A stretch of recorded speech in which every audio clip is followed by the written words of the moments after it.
selalu prestasi untuk ukuran kinerja mau WTP, mau nilai-nilai yang lain, kita selalu salah satu yang terbaik. Seperti yang disampaikan MC tadi, memang saya ingin bekerja dengan bahagia, maka pasti saudara-saudara merasakan saya memberikan keleluasaan, kepercayaan, tanggung jawab, dan saya tidak pernah membawa satu orang pun untuk masuk ke lembaga ini untuk ikut campur urusan saya. Yang saya akan adalah staf-staf khusus yang memang keperluannya, kepentingannya lebih kepada saya pribadi, bukan untuk campur tangan untuk urusan atas, TPA, menyetujui approval kepada kementerian-kementerian dan lembaga lain, tetapi adalah orang-orang yang membantu saya secara pribadi. Sehingga dengan demikian saya merasa bahwa dalam 2 periode kepemimpinan saya, lembaga ini kalau saya boleh GR ini sudah naik kelas. Sekarang saudara-saudara sudah ada yang mengikat kita bersama, ada yang disebut dengan punya Mars, ada logo, ada bendera, ada seragam. Sehingga inilah yang menjadi kekuatan kita. Kultur budaya kerjanya pelan-pelan juga mengalami perubahan. Ketika saya masuk pertama kali lihat kantornya aja, komentar saya yang pertama kali ini, kantor presiden, kok kayak kantor kecamatan, kantor desa kalau begitu. Dan sekarang kalau saudara-saudara datang pasti saudara ada suasana iklim nuansa yang lebih nyaman, mendapatkan perhatian khusus, apalagi dalam kepemimpinan saya betul-betul fight untuk mungkin dan kinerja saudara diakui. Sehingga tahun ada harapan, dan yang paling penting adalah saudara-saudara sekalian bisa memikirkan yang lebih luas, lebih besar.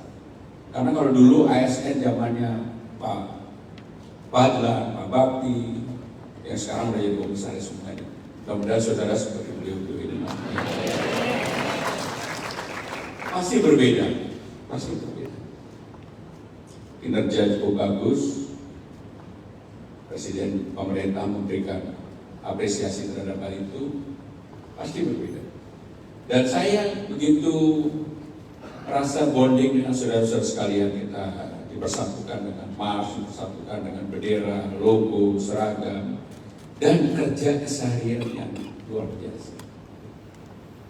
Saudara-saudara sekalian, seperti yang berulang kali saya sampaikan, kerja harus bahagia, harus punya mimpi.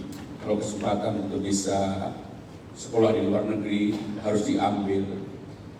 Dan saya juga bersyukur bahwa sekarang ini yang mendapatkan beasiswa sekolah di luar negeri, kalau dibandingkan dulu dengan sekarang sudah jauh lebih banyak. Dan ini harus diteruskan. Ini harus diteruskan. Saudara-saudara sekalian, hal yang paling prinsip yang ingin saya sampaikan kepada saudara-saudara sekalian, ketika budaya kerja itu sudah bagus, etosnya juga bagus. Sekarang saya kemarin sudah menandatangani yang disebut dengan work from everywhere, work from home. Jadi saudara-saudara nggak harus setiap hari datang ke kantor yang ngatur nanti Pak Deputi Administrasi dan Pak Wasiska. Tetapi yang tidak kalah penting adalah ini cara kerja baru.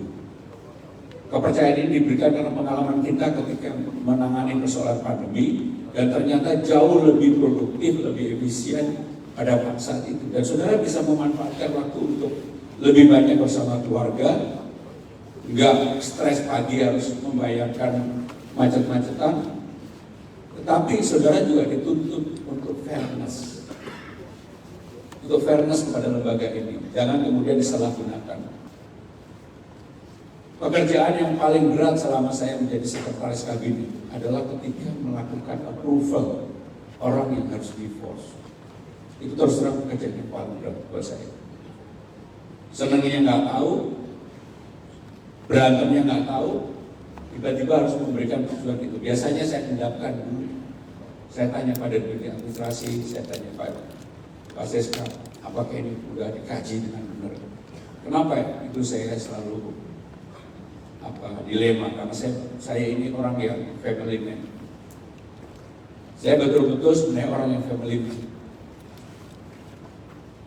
Pasti saudara-saudara sekalian sudah tahu, saya sudah berulang kali mengatakan bahwa saya ingin spare waktu dengan cucu saya. Saya merasa hidup saya sudah selesai. Tetapi yang namanya amanah itu nggak bisa ditolak, saya akan melakukan itu. Tetapi yang harus saudara perhatikan, saya orang yang benar-benar tidak pernah meminta jabatan kepada siapapun. Termasuk menjadi wakil sekjen, menjadi sekjen, menjadi pimpinan DPR, 2 kali dapat amanah di sekretaris kabinet, nggak pernah sekalipun. Tapi kenapa bisa? Karena kerja keras.